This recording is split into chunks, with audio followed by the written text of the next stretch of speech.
What is up, everybody? So, I'm constantly on a quest for decent Huaqiangbei speakers. On Amazon, I call it the Huaqiangbeinator.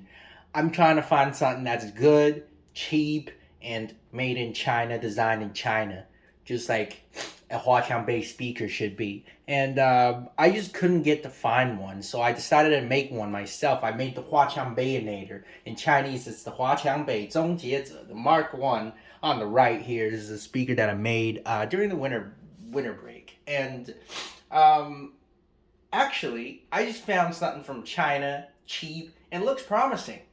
That could be a Huaqiangbei champion.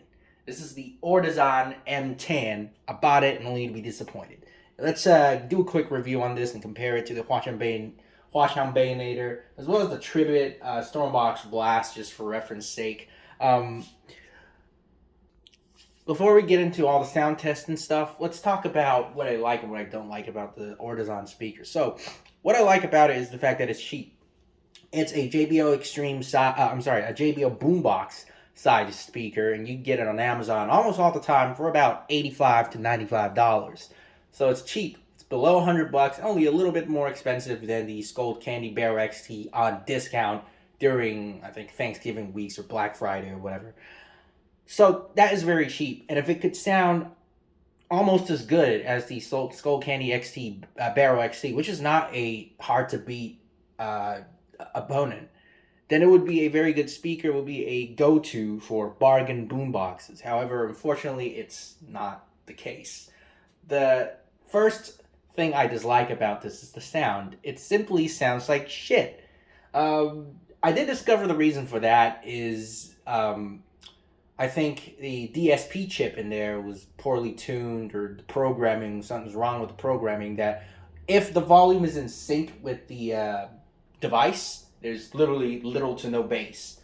But if you turn off absolute volume, an option in developer options. I think it's one of the settings in the developer options.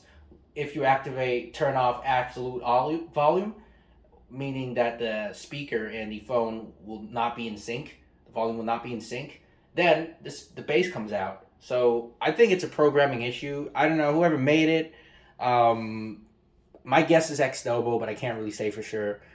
Didn't really do a good job on the programming. So that's kind of the biggest issue with the speaker and why I just can't recommend it. It's got its decent stuff about it. The build quality and all is really good. You'll see it once I take it apart. But unfortunately, the sound really just brings it down. Okay, without further ado, let's do some sound tests. So my suggestion with this is to leave it on its maximum volume and adjust the volume on your phone. That way it wouldn't, there would be bass. I'm starting at 60% volume.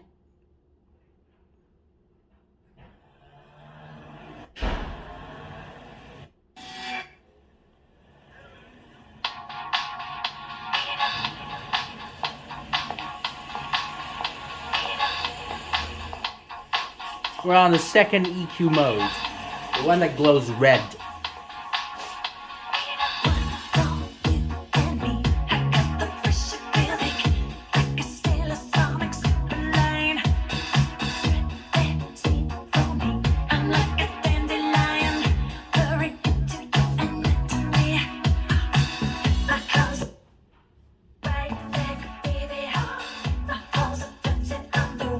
The bass EQ.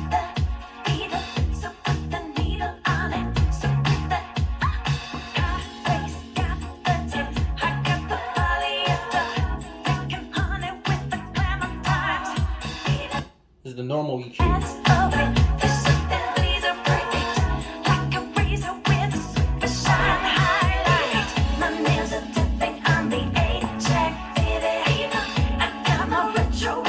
Honestly, the difference between the two EQ modes is simply loudness. The first, or the neutral EQ, whatever they call it, is just louder than the bass EQ. There's literally no change to the sound. Anyways, let's do a max volume test. Since the normal EQ is louder and it doesn't sound different at all. We're going to use the normal EQ. I'm going to crank it all the way to the maximum. It's slicing fresh, so put the needle on it. So put the needle, so put the needle on it. And then move it to analog. Fever, say my name. It goes analog. Fever every day. That's very loud. Is it louder than the Tribit? I don't think so. We'll do a comparison later. As for the Huaqiangbeinator, I probably can't turn it all the way up yet because it distorts like crazy. I haven't done any loudness compression or loudness compensation for the Huaqiangbeinator because my programmer broke. But as you can see, it's pretty decent like this. Like, is it worth $85? Oh, hell yeah, it's worth way more than that. But the problem is, you'll have to disable absolute volume every time you want to use this speaker. Otherwise, you get literally no bass. This is what I would show you with absolute volume not disabled. You'll see there's literally no bass.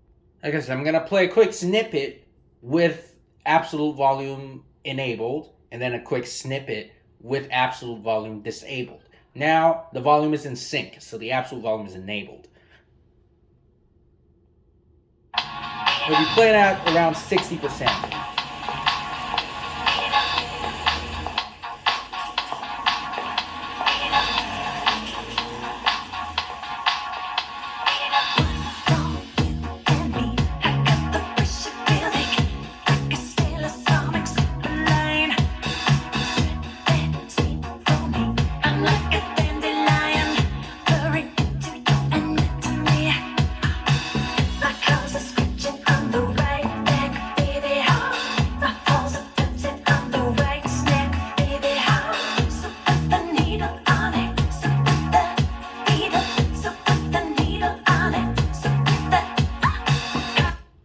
Alright, so now let's play with absolute volume disabled, meaning the volume between the device and the speaker is not in sync. Okay.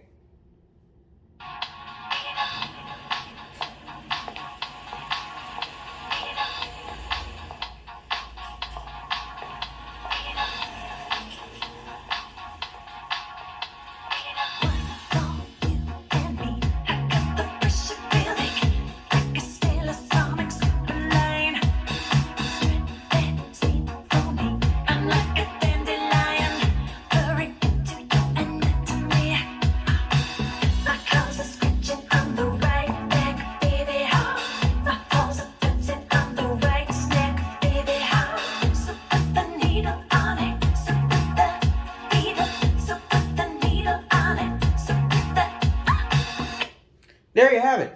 Way more bass. It doesn't sound as processed. It doesn't sound as compressed. So something's wrong with the software in there. Alright, here's the first competition. The Ortizan against the Huaqiangbeinator. Both will be playing at around 60% throughout the entire sound test. Starting from the Ortizan M10.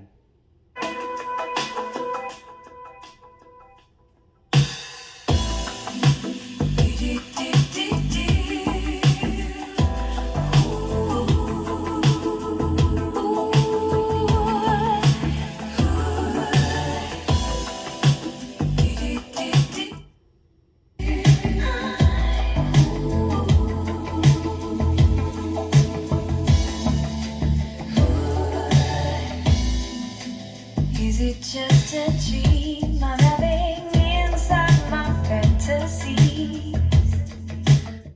To me, you are in my thoughts. I never stray from the heart of you. Come to me, and if we can't be on the surface, we can be under the water.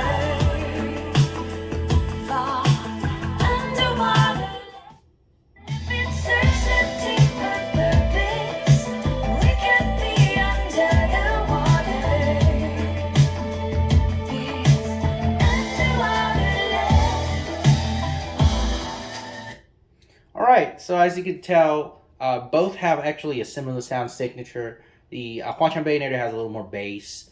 We'll now move on with the Tribit, and since I haven't done the DSP processing for the Huaqiangbeinator, I couldn't turn it all the way up to the maximum, because it'll distort. This thing at 50 watts too much for the woofer. especially in a sealed enclosure. So with the Tribit, I will turn it up to the maximum, and I'll say it when I do so. Let's move on to the comparison with the Tribit. Okay, so the Tribit is playing in neutral EQ. I do not have bass up activated. It's you know, factory EQ. Let's start from the Ortizan playing.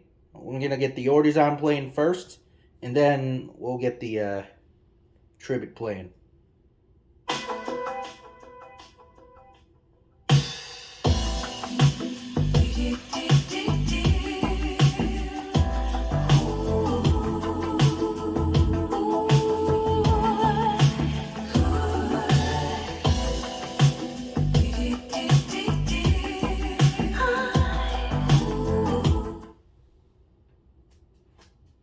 Okay, I'll have to turn the Tribit all the way up. All right, Tribit. Is it just a dream I'm having inside my fantasies? Come to me. You are in my thoughts. I never stray from the heart of you. Come to me. And if we can't be on face, we can be under the water. Far underwater love. And if it serves a deeper purpose, we can be under the water.